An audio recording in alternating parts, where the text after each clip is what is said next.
bin.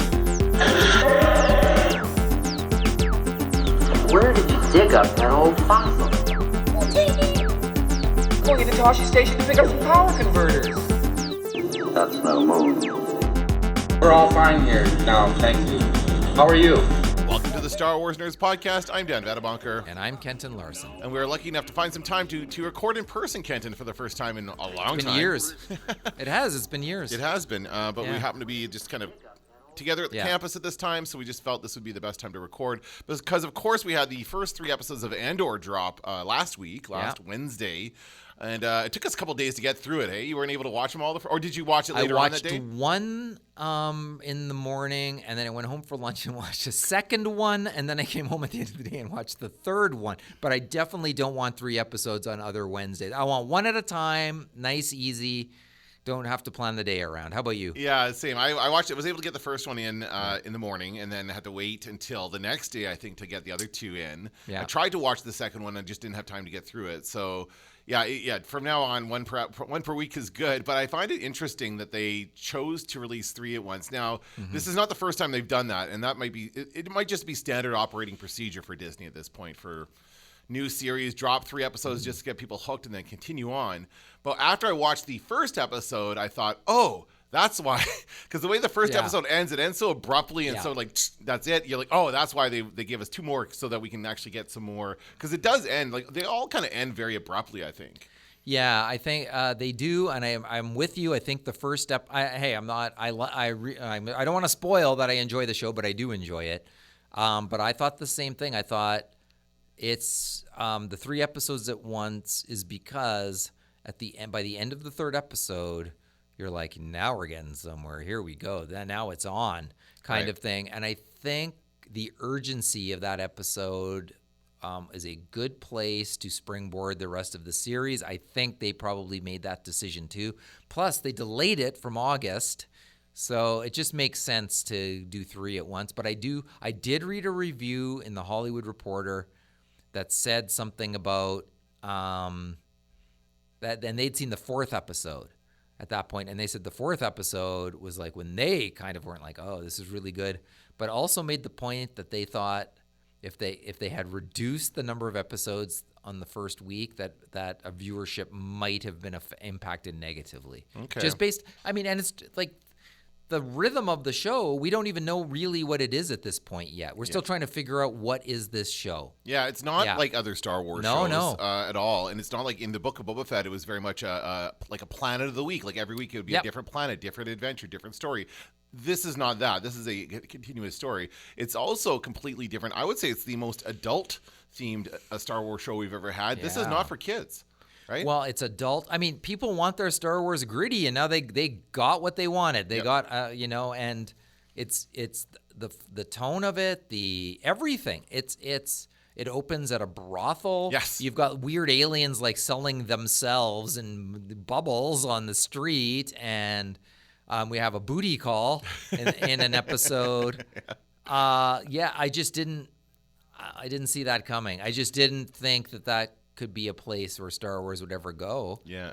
But it does. Yeah. And there was a couple of, first of all, of course, saying even just saying the word brothel, which they do, because I guess that. Do they say the word brothel? Yeah. The commander, when that first commander, when he's like I don't remember his name. He was brilliant though. And I recognize the actor who played that initial commander who told the first guy to lay off and fix and just come up with a story. It was such a good assessment of what happened and such good advice. Just let this go. Like, this is not worth the trouble. I love that. I love that. Keep collecting that paycheck. That's right. Pal. Yeah. Just I love that depiction of it. I love that too. I love that. That's very cool, and you could expect that to be the reaction between a seasoned and a new employee of the corporation. But he says, he even goes so far as to say it's a brothel, which we're not supposed to have. It's an expensive one, which we're not supposed to be able to afford. Like, just this great spiel about how this is just not a good case to pursue. The guy doesn't anyway. We'll get to that in a second. I love that. I love all those. They're not Imperials. They're whatever they are. Whatever this government is, but they act just like Imperials. Like they're idiots, just like Imperials are idiots. So I really, really enjoy that part of it. And there is sex. There is like dead bodies, like full on dead bodies. Like, I don't think we've ever seen like a dead body staring into space kind of thing in Star Wars. Well, except for like the dead Luke's face in the Darth Vader helmet in his vision. right? He looks dead in that shot.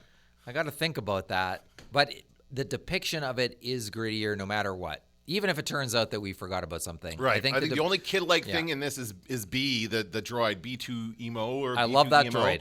I love that I love droid. the droid. Yeah. Whoever is making the droids in Star Wars is just hitting it out of the park every Yeah. time. Like they're just another in a series of amazing droids that we love. But from big picture standpoint, I've heard a complaint and at the same time, not a complaint, a compliment. A complaint and a compliment. And that complaint and compliment are, how far can you pull back from Star Wars and still have it be Star Wars? What needs to be in this? What doesn't need to be in it? And I think I had mixed emotions at times where I thought, well, this could be a different sci-fi franchise that we're watching, just a cool other sci-fi franchise.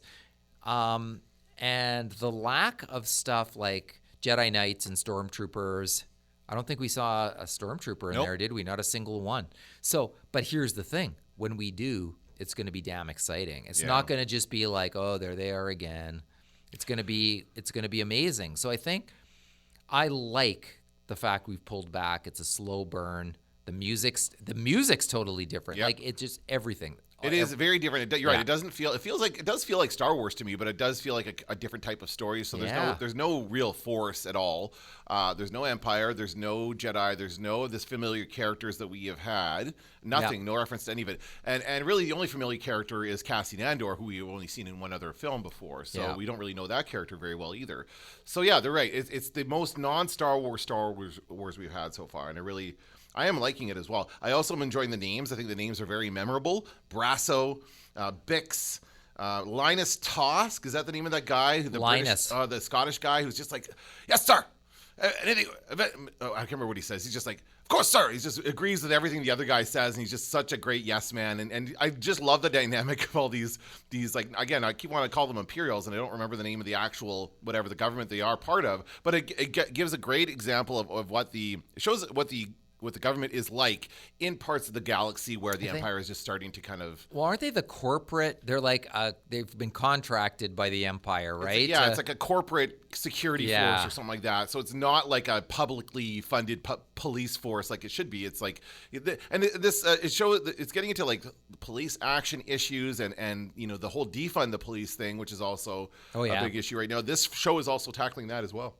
Yeah, there's a lot of that stuff going on. I'm glad that there's that stuff going because it's something new that we haven't seen before, and I kind of like the inner workings of it. And I think you reminded me, Linus. It made me laugh because of course you think about Charlie Brown. Yeah. But I can't remember if they say Linus or if it was in the subtitles. But I do need to make the point. I had to turn those subtitles on because we've got people whispery voice, lots of whispery voices, and lots of Scottish quiet. Whispery voices, which makes it even harder to hear. And I'm getting older. Aren't we all getting older?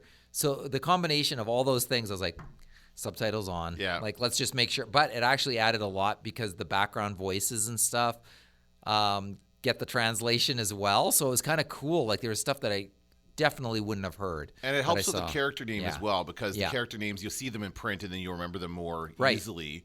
That's how I got his name, Linus Tosk. Tosk or Tusk? I can't remember if it's one of the... I can't remember. But it is Linus for sure because he introduces himself as soon as he steps into the room. So, yeah, that whole part is great. The other aspect of this that we haven't talked about yet are the flashbacks. So we're getting to see the backstory of Andor, how he kind of came to be where he was, and we get to figure that out. And that also kind of wraps up in that that first 3 episodes. So I think that is another reason why they kept in this group of 3, because that whole story about his flashback, where he came from, he's from some indigenous tribe, it looks like, on this planet. But there's no adults around. It just like Lord of the Flies. Exactly. It's the Lord of the Flies situation. So it's like a teenager's basically running the place. Why? What happened to the grown-ups? What happened? Right? I mean, well, we see that big there. I guess there was that mining accident. Right. I think that's what we're meant to believe is that the mining accident killed all the adults in the tribe. So these kids are left to fend for themselves. And they talk about it being Republic ships. So this is like the old Republic coming down. And and saying like they were going to show up and just kill all these kids. Like the people who showed up there seemed pretty convinced, or what's her name did anyway. Yeah. Marva, is that her name? Yeah. So anyway, that whole story is really interesting to see how completely separated he is from any of this other stuff, and to have like an indigenous tribe, somewhat primitive in technology, not really up to speed on all the fancy Star Wars stuff, but still living and you know, existing in this world. It just speaks to all the, you know, colonization issues that we're facing right now, and just the talking about you know, taking over land and using it for whatever, mining and stripping the land for its value. I thought it was a good backstory. I was worried that it would be unnecessary, that it would just be, you know, like a predictable kind of background story where you kind of go, who cares? Like, let's move on. But it wasn't. It was interesting. I loved the balance between the old story and the new story in episode 3, where it actually at first you're like, which ship did they get on? Is that the past or is that the present? Yeah, it did seem they're deliberately trying to do it as deliberately to show us the parallels between the two things. I thought that was ingenious. Like at first I was like, they should have clarified that. That's kind of hard to, and then I realized, no, that's the point. Yeah. The point is that it should be a bit difficult to follow because we're seeing the parallels between the two. We just clue into the fact that he has been flying the old version, like the ship that she had at the beginning, or when she finds him, that's the ship he's been flying the whole time, and it's been like repossessed in the junkyard or something, and this guy's been letting him take it out, I guess. At the beginning when he takes it out to go to that on that first mission or whatever, it's not being very clear, but it's the implication through the conversations, through everything they tell us, that is the situation. And you get a very good sense of the kind of character he is now. Given everyone else's reactions to him and nobody else, like everyone's looking for money. He's been, you know, kind of sketchy. He's not been dependable. Everyone's kind of pissed off at him. Right. Like every time you see Cassian run into anybody, they want money. He owes them or something. So it's a really good kind of laying out of who this character is at the beginning of all this. And of course, then he meets Stellan Skarsgård, and that's just I love seeing him in like a main role of something. Like it's good to see him in not a side role. Like he is hopefully a big part of this show. He's he's really exciting when he shows up. He's such a great actor. I liked his interest in Cassian Andor and the like, okay, I'll buy the box and I'll give you another 1,000 to tell me like how you do what you do. And I wanted to meet the person who did this, and you're the person that I need. I don't need like some underling or something. I need you to do this. That was great. Yep. And he brings a lot to that show, I thought. And also the woman who plays his mother, or his adopted mother, Marva, the one who takes him away, she was on Killing Eve and another show that I enjoy watching. I can't remember what it is right now, but she is a solid actor as well. Like she brings a lot to it too. Mm-hmm. So I love they chose actors who have some weight to the performance. You know, and I thought that added so much to to what we were watching. Yeah, who was the guy that was talking to him on the shuttle? That guy just talking to him. I looked it up. He is on a TV series that I think they know better in England than what we know here. Okay. Because he's notable. Yeah. And you're like, this guy looks like he's part of a comedy duo or something, right? He's got to be known for something, and we just don't know who he is. And they make a point like this conversation kind of happens in the middle of nowhere. And I guess it's supposed to give us more insight into that character, into Stellan Skarsgård's character. But it just kind of seemed a bit annoying. I'm like, why are we even having this conversation with this guy? I think we might see that guy again. Oh, is that right? Okay. I think we might, because the conversation was just long enough, and the actor drew such spotlight to himself through the performance and his look that I thought, maybe this is someone we'll see again.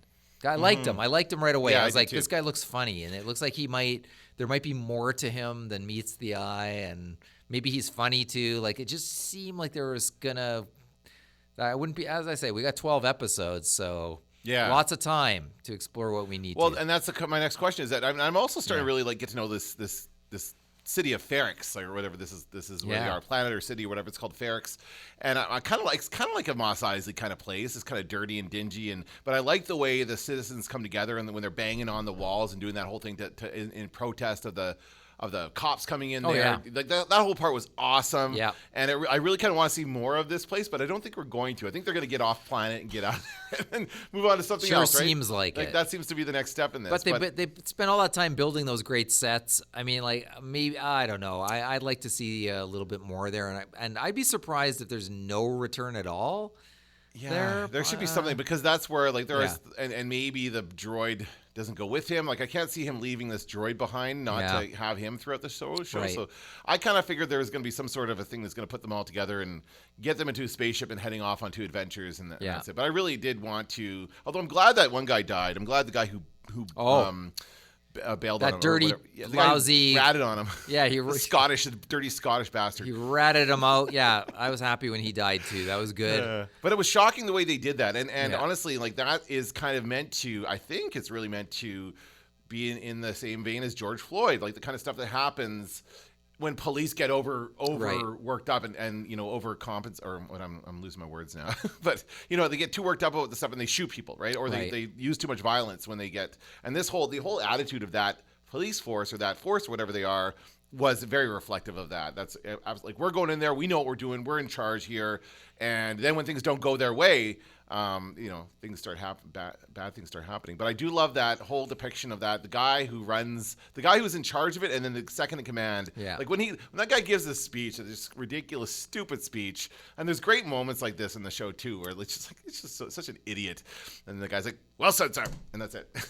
Okay, is that guy gonna be a villain moving forward? Is he gonna just go back and curl himself into a ball and just go, "I never should have done any of that"? I really could not tell what that guy's story arc would be, or I'm going to hire the villain who is going to go after this guy. Well, where did we leave it now? They've gone away, and the guy was like, "We have to get out of here." Basically, I think they were just going to take off and leave everything as is, like everything destroyed or whatever that they blew up. But I'm sure there was a number of guys who died on that mission. Who came with them who died. Like they were investigating the death of 2 crappy guards who were at a brothel, and now they've killed however many more. Like if I were him, I would be thinking, "Oh crap, I'm in trouble." Like when the chief inspector comes back, man, he's gonna be pissed. He clearly has the realization that he's in over his head. Yes. Excuse me. Did not want to sneeze into the mic with things being what they are. But I love the scene where the speeder comes through, and then he's looking and he's like, "Okay," and then the men are surrounding the speeder, and then you see the 2 guys, Andor and Stellan Skarsgård, on the bike fly by, and beep, and it blows up like just basically rubbing your nose in it. Like, perfect. We escaped, and we're blowing it up on the way out. And not to mention they tether the ship. Yeah, did they do that? Was that something they did? I missed that. Well, you see it. Yeah, no, you actually see the guy. You don't know what he's done. Okay. But you see him walking away from the ship, and you kind of go, "Oh, did he? Like, what did he do here? Is it going to blow up?" So I thought it was just going to blow up, but no, he had tethered it to a post or whatever, and they couldn't fly away. I thought that was fantastic. Yeah, it was great. Yeah, like basically what happened was what I wanted to happen, which is they were out of their depth. They got their asses handed to them. That's what I was going to say. I thought of your son sitting in the room. But that was a great way to end it. And I really don't know if we're ever going to see that guy again from that planet. I assume we will in one way or another. We have to see what happens to him, right? We have to see some sort of consequences for all this. Or maybe this is it. Maybe this is the consequences, that he didn't get them, and I feel like we have to have some kind of closure on that story and find out what happens to him. So I hope we get the other guy back, the chief inspector back, to ream him out, because that guy, that actor, I don't know his name, but I remember him from like 4 Weddings at a Funeral. He was like the guy who gave the boring speech. Yeah. Like that actor. He's such a good actor.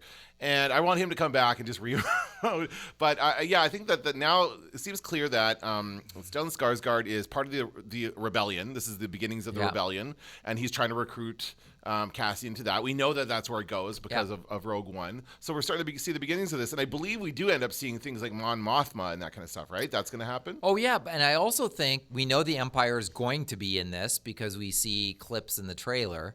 And now it was such a shit show at the end of the last episode. Now the Empire will have to take an interest in that. So they'll show up, and maybe that will be we'll meet our main bad guy. I don't know, or maybe this guy will be our main bad guy. You can't take him seriously. He doesn't have enough actual weight to be a main bad guy. There's got to be something else there. So yeah, I think you're right. It's going to be the Empire, and then this guy's going to be helping him. It won't be Darth Vader. It won't be another Inquisitor because we just did that. I'm trying to think what it could be. It could be another a Moff, another Admiral or Moff or somebody high up in the Empire. Maybe a new character. I just really like these I don't know. It reminded me, the Linus guy reminded me of that admiral in The Last Jedi. The guy who's they're funning with us, sir. That guy is awesome. I love these kind of British hard-nosed. I couldn't tell if that guy was being sarcastic at times or he was really legitimately into this operation. He was. I think he was. He was totally into it. Yeah, he was. But I kept thinking he's putting this on, this excitement about this. He really is not excited at all, but he's going to pretend he is. Yeah. And then he's going to show him how much he just doesn't care when they get there. I just kept thinking that there's so many different things could have happened. But he was drinking. Did you see him take a sip out of his... that's the other thing that's in this, is that we see people drinking and getting drunk. What's his name when he goes to Rad on Cassian? He's taking sips out of his flask as well and stumbling down the street. Oh, yeah. So that's, again, we're seeing much more adult situations. The whole thing about them basically just leading up to sex and after sex. We didn't see the actual sex, but we saw everything else. That whole part has never been in Star Wars before. That was a little weird. To have that whole conversation happen in a bedroom, I'm have you ever been in a bedroom before in Star Wars? I don't know.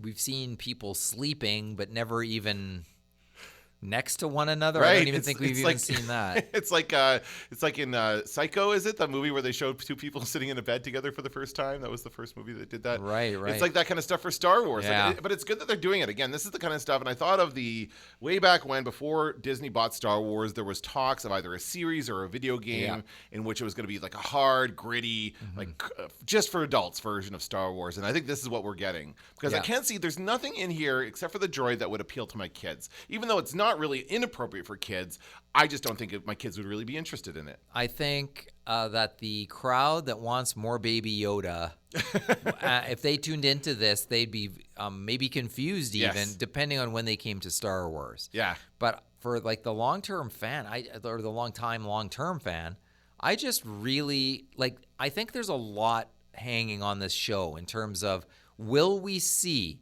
that a show with a different tone can pull it off? Will it get the numbers it needs? Because that's what's going to be required if we want our Life with Watto comedy, or we want our whatever it is that we want, right? In terms of things that depart from Star Wars but are still Star Wars.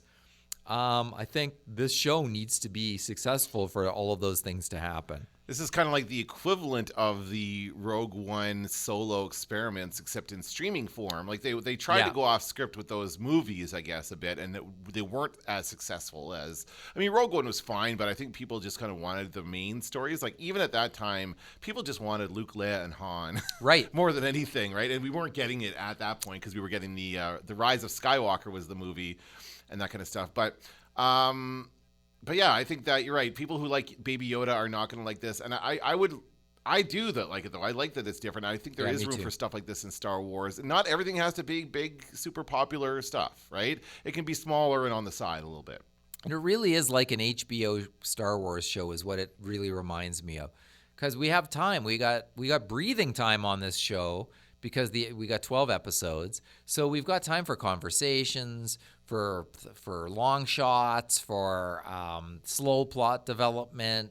And hey, look, slow plot development can be a great thing and it could be a terrible thing. It depends on how it's executed. But I was at first taken aback by the tone, confused almost, and then by the end of the third episode, I was all in. Yeah. So I think maybe that's why they gave us the 3. Maybe that's what their test marketing showed them. And I think maybe those 3 episodes all go together as an arc. Maybe 3-episode arc, and then that's then we're going to move on to the next planet, the next thing, and maybe now we'll move into a Planet of the Week kind of thing, like Boba Fett, Mandalorian. But I think that if they are different, that's okay. I'm okay with whatever they give us. Just I like the idea of it being different. I like the idea of it being a story set in Star Wars that does not involve the main characters that we know and love. And it's a lot of fun. Again, there's all these elements that I enjoy. I like seeing the dirty, dark side of things.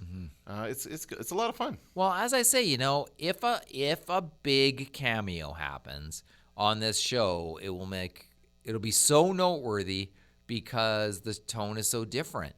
And and I think the cameo could almost be anybody and make everybody fall off their chair. It could even be like somebody who, like some side character at this point, because I think we're at the point now where if we see a stormtrooper on the show, we'll be like, oh, Yes. a stormtrooper show. So if that's the case, then anything like above a stormtrooper will make people lose their minds. So I don't know. I don't know what they might be doing. Yeah, but you want to guess? Or do you have an idea? I think they might go Han and Chewie. Well, I thought of that. I don't. Alden Ehrenreich Han, not obviously Harrison Ford Han. It just doesn't seem like a show that's going to have big, huge celebrity surprises. He's not a big huge celebrity though. That's what I'm saying. Right. Like, he could do it, but it wouldn't be Harrison Ford as Han. Right. It would be Alden Ehrenreich. So that could be possible, right? And the guy who does Chewbacca isn't really a big star anymore because that guy's new, right? Chewbacca. Oh, that guy. Yeah. Not Peter Mayhew, right? Yeah. But so that, I mean, it's possible. Anything is possible. It fits the time period and it fits kind of that like era of like crime and the dark side of Star Wars. So that kind of fits with Han and where he is in those circles at this time and place.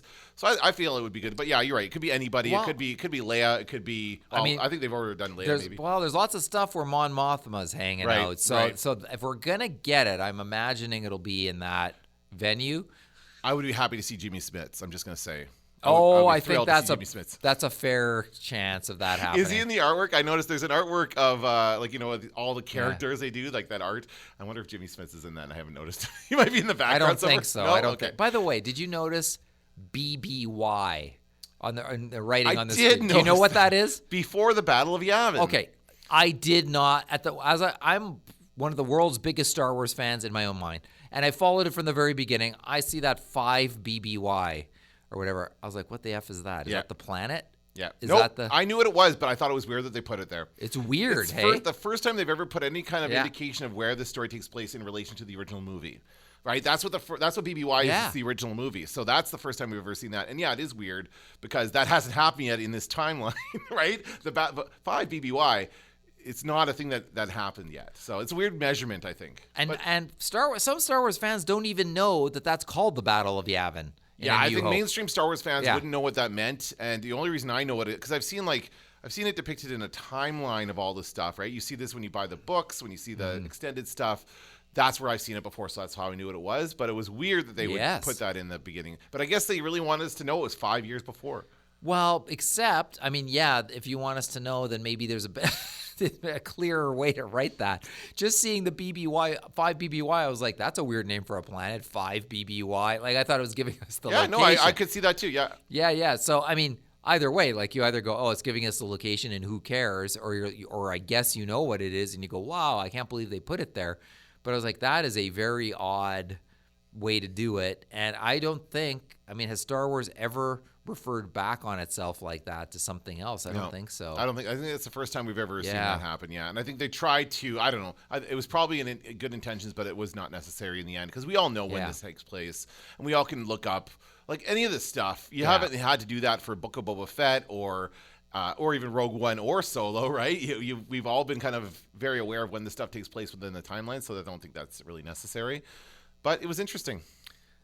And what did you think of the music? I think it's good. Just a second, I'm about to cough. Okay. I find the music's fine. I find it interesting that I'm not allowed to skip the intro. even when it tells me I could skip the intro, I still have to see the Andor title come up every time. Well, what are you skipping then? What else is there in the intro? I'm skipping like the little thing with the Star Wars logos going across. You skip that part, but you don't skip the actual Andor title. I love the logos part. I know. I would never skip it. And they actually add things into it. So B is in there. BMO, whatever his name is in there too, at the end. Oh, really? They put them in the thing? Yeah. Oh God, I didn't even notice that. They update that and they change it every time. Wow. So there you go. No, I like that. Don't skip it. No. I will never skip it. Although when I was like in a rush, I skipped the previously on Andor, which of course when you're releasing them 3 in a row, you don't need to see previously because you just watched it. Right. So you don't need it so much. But I once again, like the music to me did not sound like Star Wars. Okay. I like the part, like there's that one scene where the drums are beating when he's walking through through the shipyard or whatever, and you're boom, ba-dunk. It's like rock and roll. I was like, I noticed that, but I almost didn't notice the music, and I think that might be a first for Star Wars. I didn't hear any themes. I didn't hear any. There was nothing like even Book of Boba Fett. It was like the first episode. You're like. Dun, dun, dun, dun, dun. Well, that's a very strong theme. Yeah, there doesn't seem to have like I yeah. said, the Andor opening is just like Andor, and the title comes up in space, and then there's music. It's but, like a very bland, like nothing noticeable.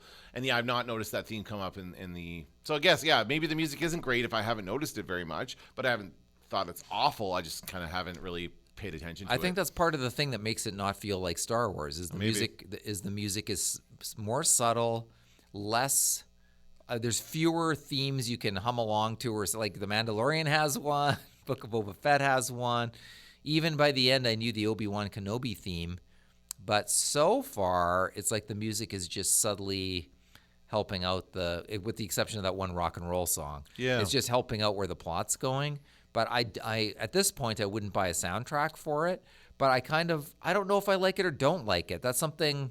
I think that'll play out over the course of the series, just to see like, does anything change? Is this is suddenly on the episode 6? Do I love all this music, and do I want to go out and buy a soundtrack? It's also different. It's hard to get acclimated to the new tone that they've rolled out for us. Oh, so a lot of the story takes place on the surface in this one, so maybe it doesn't feel like Star Wars because there's not a ton of space battles happening and that kind of thing. Although I'm sure we'll get something at some point. But it just all of it kind of took place. All you saw was basically Stellan Skarsgård coming in on a ship, and then Cassian also had to take his ship back and forth. But there wasn't a ton of that kind of stuff. So it doesn't. It feels like Star Wars, but not Star Wars. It does, like, you do feel like the look and feel does, when you see the street lights and that kind of stuff, it does feel like Star Wars stuff. Yeah. But there's nothing familiar from Star Wars that we love, and that's a little different. And it's weird, but I like it. Yeah, and I do too. I'm happy with it. I didn't know what to expect. I'm a little shocked at the tone. Still, I still got to get my mind around this thing and go, okay, this is Star Wars. This is not like. There's certain parts of it where I thought this could be Star Trek. There's certain parts where I thought it could be like a brand new sci-fi series. Parts of it almost seem like some of those Tom Cruise sci-fi movies that are standalone, like Oblivion. Like Oblivion was one that I enjoyed that Tom Cruise was in, that kind of gave me the same kind of feel as Andor does. Yeah, I guess so. It kind of feels like a bit generic, is what you're saying? Like those Tom Cruise movies always feel a bit generic to me. I don't know if it feels generic or not yet. Okay. I don't think so. I mean, I really enjoyed it, and I'm excited to see the next episode, just like I am with any Star Wars show. But I just kept thinking, okay, like, what I'm getting vibes from this of other sci-fi properties, maybe. Blade Runner, maybe a bit of Blade Runner. Oh, for sure, a bit of Blade Runner. Like even Battle Beyond the Stars, even. Like why is there a booby ship in this one? There isn't a booby ship yet, but there sure could be in an upcoming There's episode. Potential for one if they decide to recruit some people to protect their planet. Like the ship design was different, just That's like true, everything. Yes. Like the ship design and the sound too. The ship sounds were different. Yes. Yeah, the blasters were different. Yes, it's very much. I think they're making a concerted effort to make this very different from all of Star Wars. Yeah, just reminded me the blaster sound was not the same kind of blaster sound we're used to in Star Wars. Sound like shotguns. We didn't see many aliens. No, we did see some funny moments with aliens. The one with that guy just standing there. You just told me. Alien with a British accent. That's always fun. That was good. I like that. I like that guy just standing there. He just told me to stand here. Yeah, that's good stuff too. The intimidating guy. Yeah. Who's not intimidating. Not a ton of aliens. I was hoping for more of a cantina scene. We didn't really get anything like that necessarily. Yeah. There's a bit of that in the brothel, but not much. The brothel was creepy. I felt that opening scene was really creepy, and it did not feel like Star Wars. Like you said all those domes, those bubbles with the people like in there that made you feel like Amsterdam, I guess. The red light district is what it was supposed to be. Yeah, so that was interesting.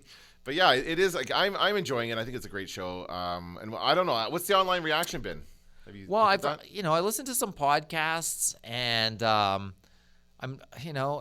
it's mixed, but trending positive. I'd say the only reason it's and I think anybody who's recording a podcast about this week sort of has to say we've only seen 3 episodes. It's so hard to judge based on those first 3 episodes, and they varied in length. From like one was 45 minutes, one was 39 minutes. So if they're half an hour each, like we'll see what happens. A half an hour show is very different from a 60-minute show. Yes, that's true. And you know what? I almost forgot my favorite part of the show. Yeah. The gong guy. I love the gong guy. Yeah. No, I love that guy too. That was awesome. I love that. And he's like, and he's grunting, dung dung dung. Yeah. Like I love that. The guy. That's a profession. Like that's not something anybody can do. That's it was a craft. Like, he has to like apprentice. He has to build his skill to hit those things properly. I love that because in this era of Star Wars, they could just have a button to do. Like they don't need a guy to do that. But I love that they have a guy there, and it was awesome. So those little details are great. I thought there was a scene. Okay, when the cops were the corporate cops were after them on at the end of the 3rd episode. There was a moment where I remembered in the trailer that we see Cassie and Andor in some kind of prison system of some kind. It looks like maybe it's prison or cloning. Remember there's that? Yeah. They're all in white, and you kind of go like, well, what's that? What's that going to be about? And I think we see him in the white outfit for like a second in the trailer. And I kept thinking like, oh, they're going to catch him. They're going to bring him to the prison. Skarsgård's going to not have him. He's going to have to get him out of the prison. And I was kind of like, my mind was going there, like, how many? We're not going to have to see 3 episodes of Andor in the prison. Like, oh, no, this is going to be, no, I want him to be free. I want him to talk to Stellan Skarsgård. And then he escaped. And I was like, oh, good. That didn't happen yet. But every time I think I can see, and I'm kind of cursing myself for watching that trailer, because every time I think of something that's in that trailer and I think, well, this is what's going to happen. It's going to go do that. Or we see Imperial people in the trailer. So I'm like, well, that's going to be the big bad guy. But how wrong, like we've been wrong. Obi-Wan Kenobi showed a scenario which turned out to be sort of a bait and switch, where we figured it was going to be it was the Imperial, but then she turns out to be a rebel. Yeah. So anything's possible on this show, but I can't predict where it's going next. I don't know. And I think that's deliberate. I think they want people to be kind of wondering because it is so much unlike anything else that's been coming out before. So I think that's the intent. What do you want to see in the next episode? I mean, as much as I would love to see him stay on this planet, which I really like, I think we need to see him leave. We need to see whatever happens, whatever Stellan Skarsgård's character, and we got to figure out what his character's name is, because he was just the buyer, right? He was just the guy that Bix called. Right. Bix was his, and I was confused. There was a little bit of confusion there because he's looking for his sister, and there's still that. I think we've forgotten about that part of this. Right. That was the original intent at the beginning. He's looking for his sister. He's from Kenari or this planet. And so I think that's still going to come back where he's going to find his sister. I thought Bix was his sister for a minute there. I was confused about all that stuff. But we have Bix. She called Stellan Skarsgård, so he's got to have some kind of where he's going to bring him in, and recruit him into the Rebels. We'll probably have Saw Gerrera at some point, right? Didn't we see him in the trailer? He's in the trailer, right? So we know we will. But so I think that we will get, because of where we were 5 years out. I think who else we could possibly get. By the way, I said it's not a show with lots of cameos, but of course we know Mon Mothma's in it and Saw Gerrera. But that's kind of a cameo, though. That's just a character that's going to be in it. Yeah, I guess so. But in a show that didn't have really any showy kind of side roles in the first 3 episodes, with the exception of Stellan Skarsgård, you kind of go that almost seems jarring by comparison to see characters from other movies in there. Well, that's part of the reason why I asked about that guy on the shuttle, because I'm like, is he a famous actor that we don't? Because that's what we're going to see is that famous actors we know for other roles coming and doing their own little Star Wars thing. So we'll probably see more of that stuff coming up. But but I don't know if we're going to get the jaw-dropping cameo or somebody walking in onto set or something that we're not expecting to see. Though I guess it's possible. It just doesn't seem it's not like a Sonny and Cher variety hour. Let's put it that way. We're not going to get a good walk on. Yeah, but I think we might be onto something when we go he's got to meet Mon Mothma. There's all kinds of people around there. At this point. Is Jar Jar around there at this point? Maybe. Could be Admiral Akbar. Oh, my God. We haven't had, Admiral Akbar could be redeemed because he didn't get much screen time in The Last Jedi before he was killed. Yeah, you're saying. So they could redeem Admiral Akbar a little bit. I don't know. I mean, it could be anybody, right? But I'm excited to learn more. I think this is going to be, kind of along the lines of Rogue One as far as seeing that aspect of the Rebel Alliance and what it becomes. Yeah. We're only 5 years away from that. So they have to have something pretty substantial put together at this point. Putting Jar Jar Binks on the most adult Star Wars show ever made would be an absolute crazy So crazy, you'd almost want to do it. And then have him be killed in cold blood. Because this is the show that does it. Oh, interesting. Would see the demise of Jar. I don't think they would do that. Oh, Luke's looking at me all shocked. He's like, "No, don't kill Jar Jar. Don't kill poor Jar Jar." Okay. Jar Jar whatever. Abrams. Don't kill Jar Jar Abrams on this show. We'll leave it there. But there will be people around there at this time. So I think maybe I'm wrong about that. I got to think this through. I do think the Han and Chewie is a good, like, even just as That's like they're interesting. sitting at a table next to somebody having a conversation. That could totally be a thing. Or a ship we recognize, which Yes. is always Oh, without. they could a have ship, the Ghost yeah. in there. They could have the Falcon. They could have any number of like recognizable ships. There are things that we could see that would imply other things are going on that they don't actually need to explore in terms of plot. Yep, we could do that. I think that wouldn't be unusual. Now this is post Revenge of the Sith, right? Yes, it's also post post Solo, right? Because Solo would have happened like 5 years ahead of this, maybe. Because Solo was about 10 years after Revenge of the Sith. So the Emperor has placed himself in charge at this point, and we know that we see the Senate. Yeah. We know we see that, so the Emperor could be in this. Emperor could be in this, yeah. Darth Vader could be in this, for all we know. I doubt Darth Vader coming off of Obi-Wan, but Probably not, but you never know. But I think maybe Emperor has to address. The cool thing is that it's like, because it's not based on a known character, like it's like Yeah, a new I know. character, it could be anything. It really could. Like because it was Obi-Wan, we knew that Darth Vader had to show up. Because it was Book of Boba Fett, we knew that, well, we said Jabba, but something along those lines would have to show up. Something having to do with Jabba. So we don't have anything like that for Andor because there's nothing has been done before with this character. Like the closest thing would be looking at what happened in Revenge of the Sith and trying to figure out like what would make sense. Oh, and Solo. Yeah, Solo and Rogue One would be the closest analogs, but they happen on both sides of the story. He's not going to meet anybody from Rogue One. I think it's No, you're right. it ruins Rogue One. You can't have him know people in there because the whole point is they don't know each other and they're being brought together. The only exception is the droid K2SO. And I think they already told us that K2SO is not in this season. Oh, did they say that? I believe the creator of the show, Tony Gilroy, has said that K2SO is not in the first season, and I think that doesn't mean he's not. That just means that's what he said. And I think the actor who I can't think of who played the droid, remember that guy from Firefly? Oh yeah.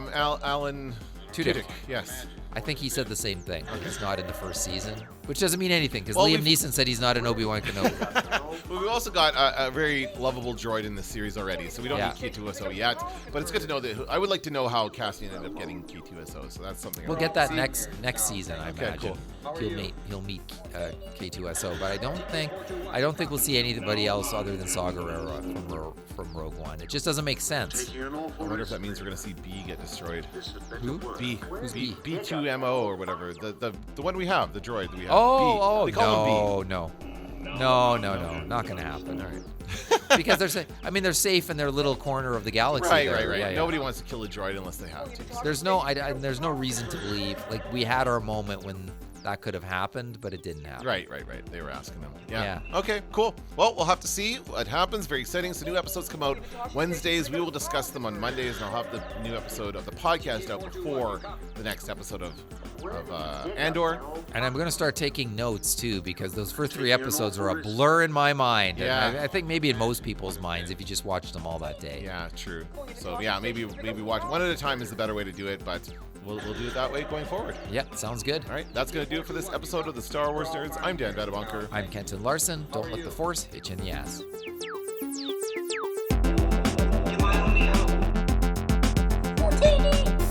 Now I am the master. Going into Toshi Station to pick up some power converters. TK-421, do you copy? I'm taking an awful risk, Vader. This had better work.